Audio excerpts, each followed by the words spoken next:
você é, não importa o que você fez. Jesus conhece o seu poder também. Quantas vezes você caiu tentando acertar, mas a tristeza, o desespero te fizeram chorar. Não importa pra onde você foi, se na escuridão da noite Ele apaga o seu passado e não desiste de você. Ele não desiste de você, Ele se importa com você, Ele compreende o seu caminhar. Nunca vi um amor tão grande assim. Ele não desiste de você, Ele se importa com você, Ele compreende o seu caminhar. Nunca vi um amor tão grande assim. Ele não desiste.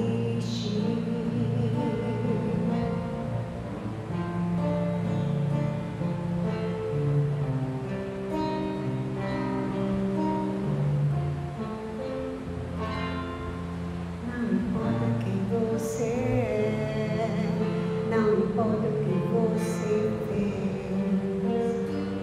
Jesus conhece o seu tempo também.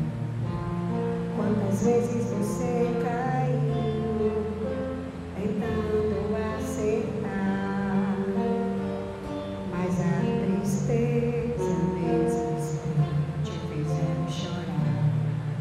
Quantas vezes que você foi, se na escuridão da noite Ele apaga o seu passado, não desiste de você. Ele não desiste de você, Ele se importa com você, Ele compreende o seu caminhar. Nunca vi um amor tão grande assim.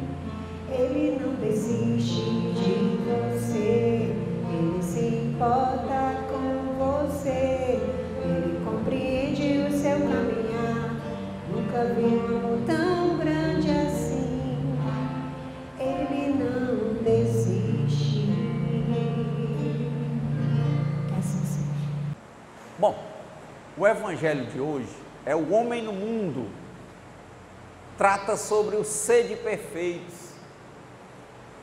Num mundo em que a cada 24 horas, ou a cada hora, ou a cada minuto, a cada segundo, nós temos que ser melhores do que nós mesmos, sem querermos ser melhor do que ninguém.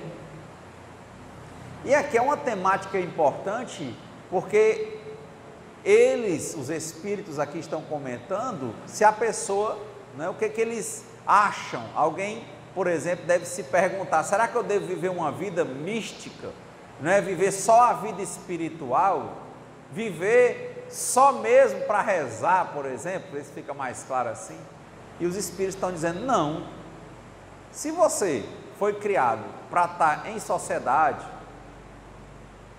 para trabalhar, para assumir as responsabilidades da sua vida, da sua família, com você mesmo, então ele diz, você tem que conviver com isso. Por quê? Porque muitas vezes a pessoa que vai viver uma vida mística, eu não estou dizendo todas as vezes, mas muitas vezes a pessoa adere a uma vida mística, isolada das pessoas, porque não quer enfrentar os desafios que são as dificuldades nas diferenças de temperamento das pessoas.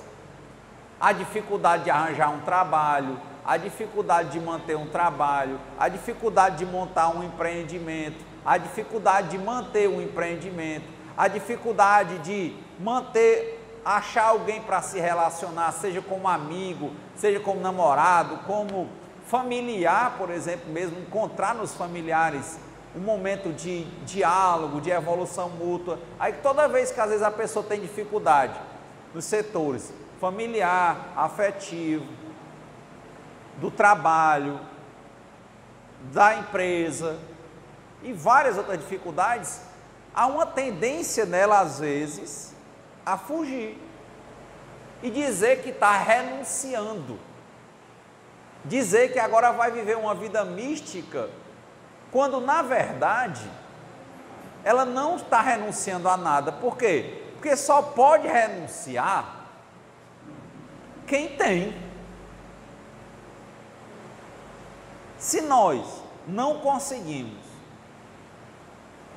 um equilíbrio no nosso relacionamento com nossos filhos, com nossos pais, com nossos irmãos, com maridos, com mulheres, com amigos, com colegas de trabalho, com clientes, se nós não conseguimos um equilíbrio, uma harmonia nisso, e quando a gente tem dificuldades, não, agora eu vou para Deus, só porque está tendo dificuldade, você não está renunciando a nada, porque você tinha um papel de construir esse equilíbrio, essa harmonia. E na verdade, se tiver sinceridade, muitas vezes a gente está fugindo. Por quê? Porque não deu certo. Então é isso que ele está dizendo. Não adianta querer dizer que vai viver uma vida mística, dizer que está renunciando quando você não conquistou. Só se renuncia ao que se conquistou. E o ideal é se renunciar deixando todas as coisas no devido lugar, tomando conta adequadamente do que assumiu a responsabilidade. Então, muitas confusões existem com relação a isso. Eu fui assistir muitos documentários sobre a Índia, né, que tem muitos daqueles monges que vão viver às vezes no Tibete, meditando. Eu entendo que eles têm um papel fundamental. Um ou outro, não é a maioria, de fato nasceu para ter uma vida mística e não é inútil, tanto que ele agrega milhares de pessoas ao redor dele, em que ele ensina técnicas como yoga, a yoga quer dizer religação, ensina meditação, ensina oração. O próprio Buda, quando ele atingiu a iluminação, depois de em torno de 3 anos de austeridades, meditação, ele virou o que eles chamavam lá de o Tathagata, ele foi ensinar. Então a vida dele não era de isolamento, a vida dele era de ensino. Ele pregava, tanto que tem o famoso sermão de Benares, que nós já falamos aqui, por exemplo, da senhorinha que ia com a lamparinazinha dela e que ajudou a clarear tudo no sermão de Benares. Então ele ensinava, desempenhava um papel. Jesus, ele pregava, ele ensinava, ele não tinha uma vida mística individualista, ele tinha uma missão, e essa missão ele desenvolvia, ele ensinava.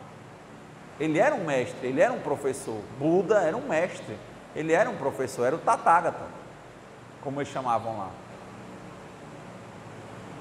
E aí, logicamente, ele tem toda uma vida focada para fazer aquilo, não é um isolamento de ninguém. Como dizia lá o próprio Buda, ele falava, tem lá no livro, né, que grande não é o homem que vence um exército, grande é o homem que vence a si mesmo. Então, ele passou um tempo se conhecendo, se aprimorando, e quando ele atinge o que eles chamam de nirvana, um nível espiritual elevado, ele passa a ser o quê? Um professor,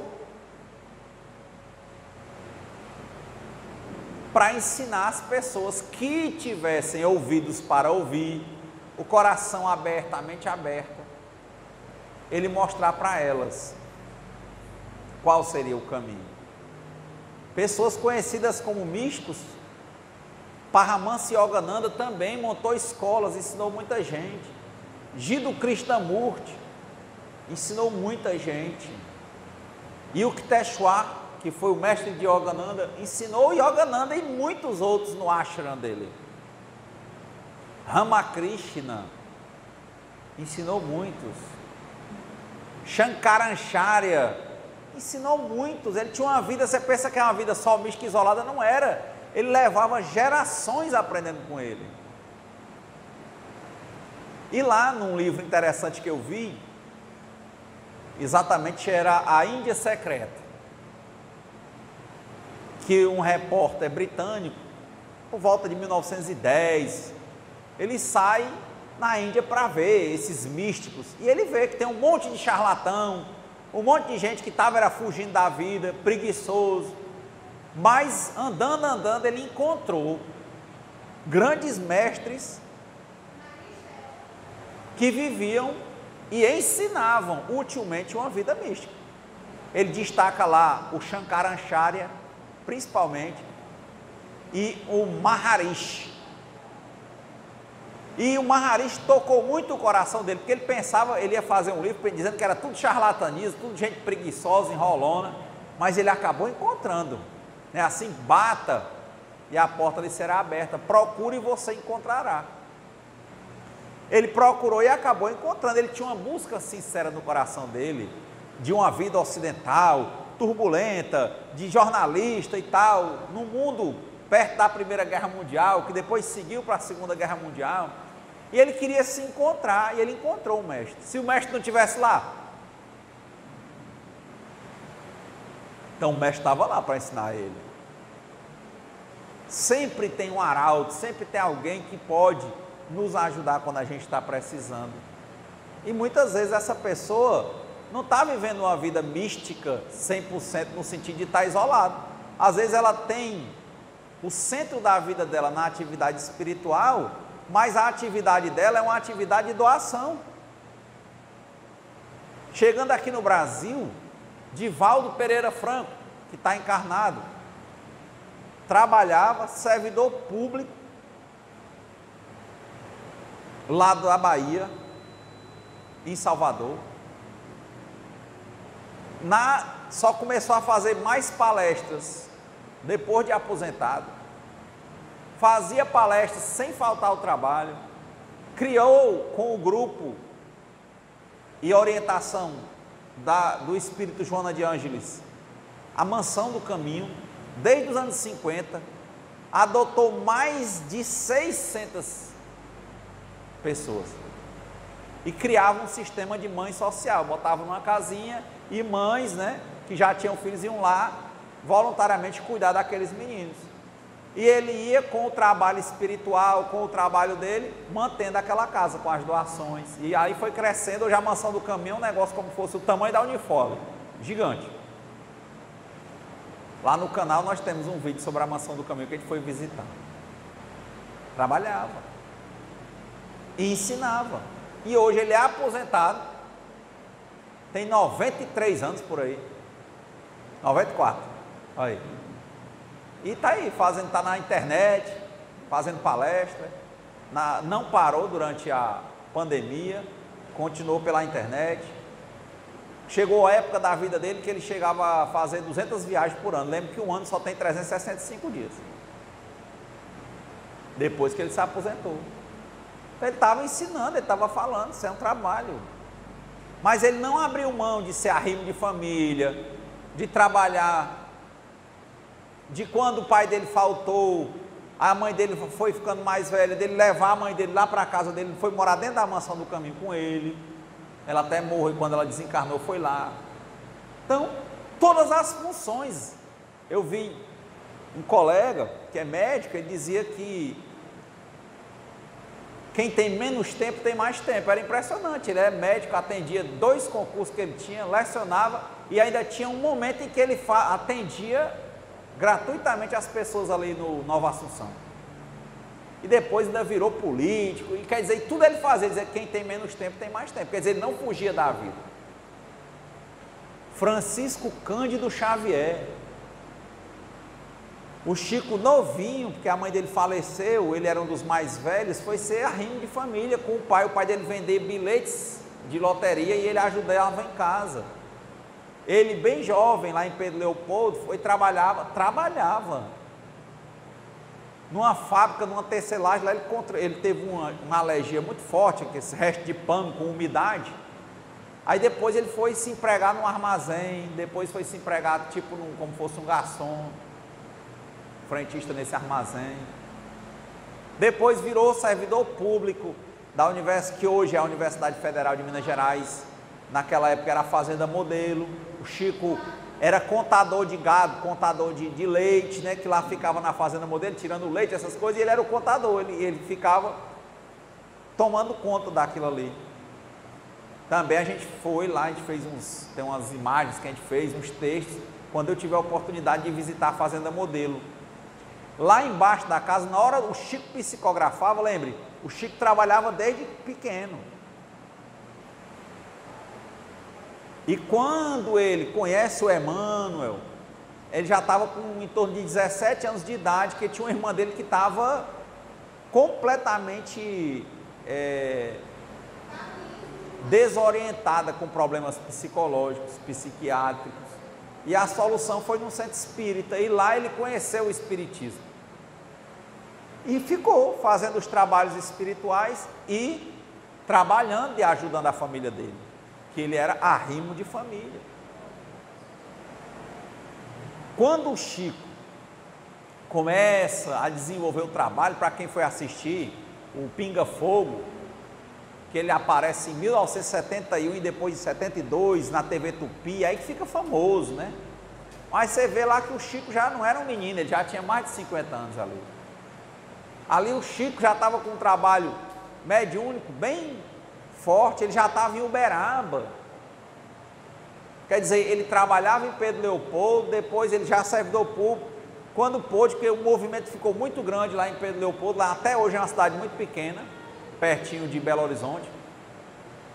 Aí ele achou melhor ir para Uberaba, que é uma das cidades mais desenvolvidas ali, porque é onde tem mais gado. E o Chico foi para Uberaba lá para trabalhar, ele foi transferido como servidor para trabalhar na Fazenda Modelo.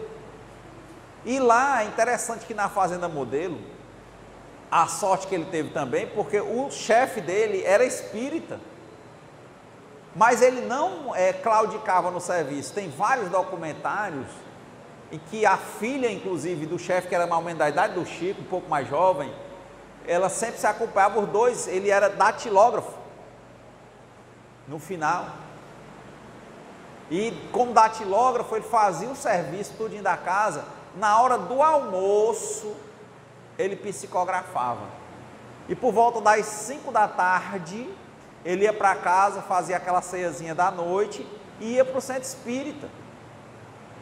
Em Uberaba, ele ganhou ali, até onde eu vi, o terreno, que é em frente à casa dele, que é a comunidade espírita cristã, parece um colégio. Tempos depois, ele saiu de lá, deixou lá com a organização e criou, lá mais na frente, lá em Uberaba, o Centro da Prece. Há questões de algumas divergências, tanto que lá, quando você entrar lá no Centro da Prece, tem uma placa assim, aqui é como se fosse propriedade do Chico Xavier. Mas assim, continua funcionando, a obra, o Chico faleceu há algum tempo, e o Chico era o seguinte, trabalhava no serviço dele, saía na hora do almoço, psicografava, tem uma placa lá, ele escrevendo Paulo Estevão, tinha tipo um sótão, embaixo da Fazenda Modelo. A casa da fazenda, ela é em cima, e embaixo tem um sótão. Então você sobe aquele escadão, e lá embaixo tem uns quartinhos, lá tem um museu hoje do Chico. Lá ele psicografou o Nosso Lar, psicografou Paulo Estevão, há 2000 anos, e lá meio-dia tinha assim, lá aqui Chico, ele viu uma passagem, que ele via a passagem e descrevia. Ele voltava no tempo, via e escrevia. Quem já leu Paulo Estevão, ou há 2000 anos, 50 anos depois, Ave Cristo, você parece uma pintura, é como se ele estava vendo mesmo. Aí lá tem assim, aqui está o dia, mais ou menos na hora do almoço, que ele estava psicografando, ele caiu no chão de joelhos e chorou, copiosamente, o que ele estava vendo, ou seja, na hora do almoço. Aí à tarde, depois que ele jantava, ia lá para o centro espírita, aí começava, às vezes 6 horas da noite, 7, muitas vezes varava até 5 horas da manhã, dormia um pouquinho, trabalhar, ia trabalhar. E no outro dia, do mesmo jeito. Lógico que não era o Chico só, tá vendo? Ele se agregava com outras pessoas. Tinha as doações, a organização, manutenção da casa. Dia de sábado tinha sopão. Ele recebia muito dinheiro de doação. Diz que era muito comum. Grande parte dos centros espíritas do Brasil, por exemplo, a Federação Espírita de São Paulo, pelo que eu vi, que eu entendi, o pessoal doava o terreno, e ele imediatamente ele doava para aquele povo. A pessoa doou o terreno aqui, doou uma casa, ele doava para montar um centro espírita. Quando você abre os livros, o nosso lá tem lá, doado para, todos os livros do Chico praticamente são doados para algum centro, para manter o centro. O pessoal dava carro, ele recebia e passava. O Chico vivia estritamente do salário dele. Quando o Chico morreu, ele dormia num quartinho, que era o quartinho dele, uma caminha de solteiro, tinha um banheirinho lá em Uberaba, e o quartinho talvez do tamanho dessa salinha aqui que a gente tem, talvez um quarto de 3 metros por 3 por 4, a casa maior, a casa antiga, né? Mas o quartinho dele bem simples, era o quarto do Chico. E ali foi Roberto Carlos, foi todo mundo, tem lá a foto. Que isso não. E trabalhava. Como é que eu posso dizer que a vida do Chico não era uma vida mística? Era. Mas é para você entender o Evangelho. A vida mística que ele está dizendo aqui é a pessoa dizer que para viver uma vida espiritual tem que abandonar tudo do mundo materialmente. Não, ele está dizendo abandone do seu coração. Mas se tem que trabalhar, trabalhe. Se tem que cuidar da sua casa, cuide. Se tem que tomar banho, tome. Se tem que cuidar do seu pai, cuide. Da sua mãe, cuide. Do seu filho, cuide. E vai dar tempo. Que é o que eu ia dizer. O Maharishi, nessa obra que conta fatos verdadeiros, do Paul Burton, ele fala que lá em 1910, ele foi falar com o Maharishi, e o Maharishi ele perguntou se a pessoa devia viver uma vida somente para a espiritualidade. Ele disse não. Ele disse, mas e no Ocidente é muito difícil, porque a gente tem que trabalhar muito, correr, se envolver com muita gente e tal. Você não acha que eu deveria abandonar tudo? Ele disse, não, meu filho. Se você meditar de 1 a 2 horas todo dia, já está bom. Era um homem na Índia considerado como um santo, e ele vivia uma vida mística, ele vivia 100% desde os 17 anos de idade, dentro de um templo. Mas para você ver, ele não estava fazendo nada, ele estava no templo, meditando e ensinando as pessoas. Ele era um grande mestre, ensinou muitos, converteu o Paul Burton, que fez esse livro. Então, é difícil manter o equilíbrio, mas a marca da nossa vida é equilíbrio. Os próprios antigos falavam isso. O Lahiri Maharajaya, que foi o mestre de Yukteswar, o Badaji ou Babaji, lá na Índia, que foram os mestres do Paramahansa Yogananda, perguntaram a ele como é que a gente devia viver a nossa vida. Ele dizia, já que a gente tem que ter essas obrigações materiais, ele dizia, faça assim, 50% da sua vida, todo dia, você dedica às suas atividades materiais. Estudar, se cuidar, descansar, se alimentar, trabalhar, dar atenção às pessoas que você gosta. E os outros 50%, todinho, faça a parte espiritual, todo dia.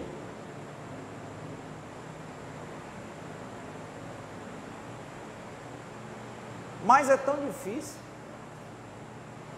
Aquele Siri Prembaba, que é um brasileiro, né? Ele diz que ele criou uma época, uma perspectiva de que as pessoas tentassem meditar 1 minuto por dia, a vida toda, só 1 minuto. vou logo começar dizendo para vocês. Hoje, de um tempo para cá, contando a minha parte, eu tenho conseguido manter 20 minutos por dia. Mas não tem nenhum ano não, todo dia é uma construção. Na época que eu vi essa conversa do Prembaba, eu tentei fazer 1 minuto e não consegui nem uma semana. E assim passei bem 1 ano ou 2 para recomeçar. E qual é a meta? Rapaz, a minha agora no momento era querer chegar ao menos a 1 hora todo dia. Para ver se um dia eu chego a 2 horas. De contato com Deus, comigo, religioso, é isso, se religar. Perguntar ao Criador quem eu sou. Pensar comigo quem eu sou, qual é o meu papel, qual é o seu papel no mundo, você sabe? Para que você nasceu? Qual o seu papel hoje? Se não existe acaso, se Deus sabe quantos fios de cabelo tem na cabeça de uma pessoa, se você ainda está encarnado, é porque tem coisas a aprender, amigos a fazer, responsabilidades a assumir, coisas a melhorar. Será que é só dizer, seja feita a vontade de Deus antes da minha? Se você não sabe ainda, nem se pergunta, quem é você para Deus? Qual o seu papel? Se você não sabe quem é você, nem qual o seu papel, no mundo, como é que você vai poder fazer a vontade de Deus? Esse é um espaço que só a meditação pode nos dar. É o momento da gente parar e se perguntar. Renato, mas tem que cruzar as pernas. Meu amigo, você pode fazer do jeito que você quiser. Tem aquele vietnamita, o Thich Nhat Hanh, que ele faz meditação, lavando os pratos, andando, todo jeito.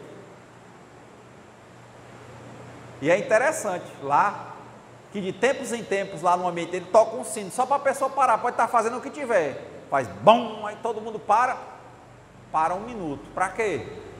Para se lembrar que a realidade não é essa. Que a gente está fazendo as coisas lembrando de quem? De Deus. Às vezes a gente começa a fazer uma coisa e outra e não param para ele. Bom, opa, para, fica em silêncio, fala com Deus. Então, esse é o papel que eu compreendo do homem no mundo. Dá para fazer, é necessário que seja feito. Meditar, se religar consigo, com Deus, se conhecer, se amar e amar, enxergar as feridas para que elas sejam tratadas, deixar de estar ferido e ferir, ser aquele que cuida da ferida aí, irradia cuidados para com os outros, se amar para amar, deixar de fugir, viver no mundo, aceitar e amar o lugar que Deus colocou, ver tudo como disse Paulo, e retende o que é bom. Como eu entrei hoje, quando eu cheguei ali no Cláudio para ele me dar um passe, aí ele perguntou, e aí, tudo bem? Eu disse, a cada 24 horas é um trabalho de reposicionamento, de realinhamento, é um trabalho de me enxergar, que eu estou colocando o meu caso, porque eu sou igual a cada pessoa aqui. Quem é que pode roubar de vocês o livre-arbítrio? Quem é que pode roubar de vocês o direito de escolha? Quem é que pode roubar de vocês a natureza de vocês, para o que Deus os criou? Quem pode roubar? É o que é ter o boi não lambe não, meu amigo. Nem o boi, nem o bandido pode tirar o seu papel, pode? Independe da idade. Às vezes a gente está passando uma dor tão profunda, física, e acha que não tem mais o que fazer, e às vezes o que fazer é mostrar, por exemplo, para a pessoa que está perto, que há sempre esperança, que há compreensão, que há aceitação, que há serenidade, mesmo no caos. que o fogo queima, não queima? Mas tem canto que a gente bota a mão no fogo que ele não queima, não tem isso? Uma parte do fogo? Que às vezes fica, é um azulzinho, um amarelinho, tem uma parte que você bota a mão e ele não queima, ou seja, mesmo no furacão, mesmo no fogo, tem uma parte que não queima. A vida da gente pode estar um furacão, mas ela provavelmente está refletindo no mundo o que tem dentro de nós. A gente não está parando para acalmar as águas, por isso que a gente não está andando sobre elas. Então todo dia é esse exercício de autocompreensão para a compreensão do outro, de auto-amor para amar o outro, de autopercepção para se curar e poder ajudar o outro na recuperação dele, de silêncios que não são isolamentos, de momentos de alta conexão em que a gente está se conectando com a gente, com Deus, e outros momentos em que a gente mantém o foco no trabalho, o foco na família, o foco na cozinha, o foco na varrer uma calçada, o foco na limpeza, o foco no estudo. E assim, nós podemos ser melhores do que nós mesmos a cada dia, sem querermos ser melhores do que ninguém. Seguirmos a lei do progresso, usarmos abundantemente a maior riqueza e poder que Deus nos deu, o livre-arbítrio, que ninguém pode nos roubar, ninguém. E nesses momentos é que a gente tem que, como homens e mulheres no mundo, pensar qual é o nosso papel no mundo. Todo mundo foi criado para uma coisa. Porque se eu pudesse levantar o espírito de vocês aqui, ó, a depender do nível, eu ia ver só uma energia, só uma luz. Mas esse aqui está careca por quê? Tem uma função. Ah, eu não sei, é porque é feio, porque é bonito. Se um dia você meditar, você vai ver que tem uma função. Aquele ali está com dificuldade de andar por quê? Tem uma função.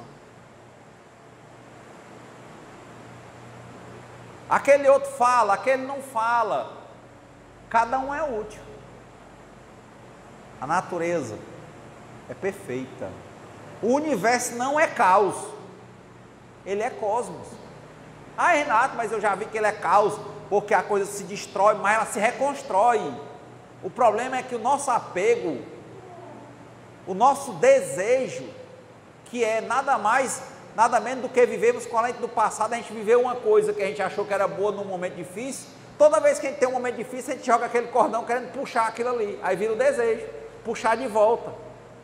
Ei, vem cá, olha, quando eu estava muito triste, eu comi um sorvete, aí quando está triste, isso era pequeno, quando está triste hoje, aí joga o cordão para buscar o sorvete, eu comi sorvete hoje, aí fica alegre, eu mereço. Não, isso aí é fuga. Então, esse momento de viver no mundo, saber viver o mundo, deixar as coisas passarem, o rio seguir, e entender que Deus é infinitamente bom, infinitamente justo, infinitamente sábio, que o universo não tem nada de caótico, ele é organizado. Agora a gente quer dizer que ele é caótico, por quê? Porque a gente não quer aceitar que as coisas mudam, que o cabelo do Renato está ficando branco, que um dia ele não vai ter discernimento para falar, que um dia talvez ele não tenha nem voz, e que um dia ele vai desencarnar, como o Divaldo vai, mas a gente não se diluiu, a gente volta para o fluido cósmico universal e depois renasce. É o túmulo lá do Allan Kardec que diz isso, que é uma frase do Goethe: nascer, crescer, morrer, renascer e progredir sempre. Então o universo não é caos, ele é cosmos. Ontem eu estava sentado e eu perguntei a um jovem de 15 anos o que ele queria ser. Tinha essas perguntas, ele disse: eu quero ser um historiador e um oficial do exército. Aí tinha um colega E eu achei interessante. E tinha um colega que ele era de uma profissão conhecida e começou a dizer a ele que aquelas profissões dele não davam dinheiro. Ele disse que queria ser professor de história e não sei o quê, e dinheiro era aquela outra e tal. E eu fiquei calado, também não discuti, porque eu fiquei pensando, deixa as pessoas serem o que elas têm capacidade de ser. Mas se eu pudesse dizer alguma coisa para aquele jovem, eu teria só dito que ele se consultasse, ele meditasse para saber quem ele é e o que é que Deus programou para ele, para que ele simplesmente siga pela estrada dos tijolos amarelos e seja feliz, assumindo as responsabilidades dele e fazendo o que ele gosta, equilibrando as dificuldades. E aí eu tinha convicção de que quem faz o que gosta se desenvolve, a semente no terreno correto, que não reluta, ela desabrocha. Renato, mas por que o fulano faz isso aqui e não deu certo? Bom, eu não posso responder por ninguém, mas se cada um aqui sentar, fechar os olhos e começar a perguntar quem é, qual é o papel que tem na vida, talvez muitas coisas que a gente disse que queria ser, que gosta de ser, talvez não seja a gente que gosta nem que a gente queria. A gente está vivendo pelos olhos dos outros, a gente está fazendo o que os outros disseram, como esse colega quis dizer para o rapaz, que era bom. A gente não se perguntou, a gente se violentou, a gente não se amou. A gente diz que se ama, mas é impressionante, a gente valoriza mais a opinião dos outros, por mais besta que seja. E a gente não se pergunta. Ou não existe isso?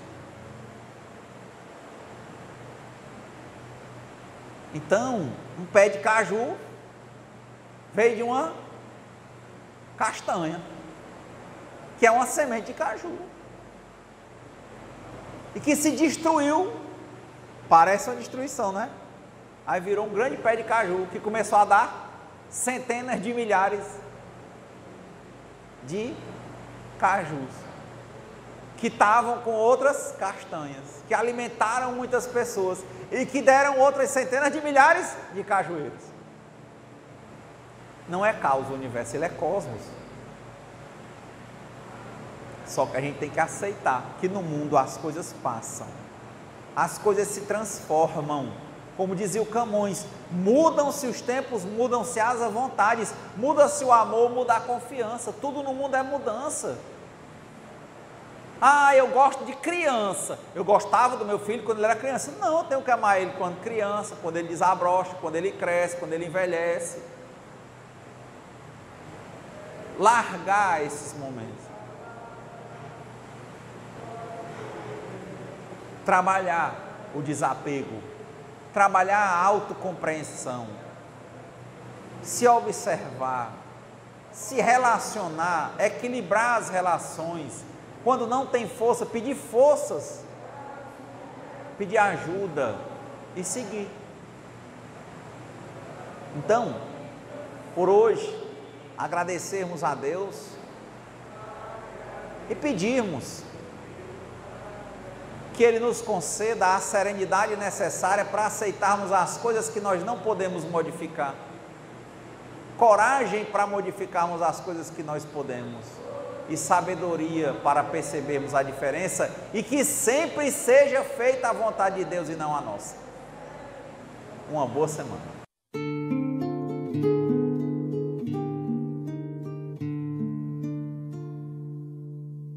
Senhor, fazei-me instrumento de vossa paz.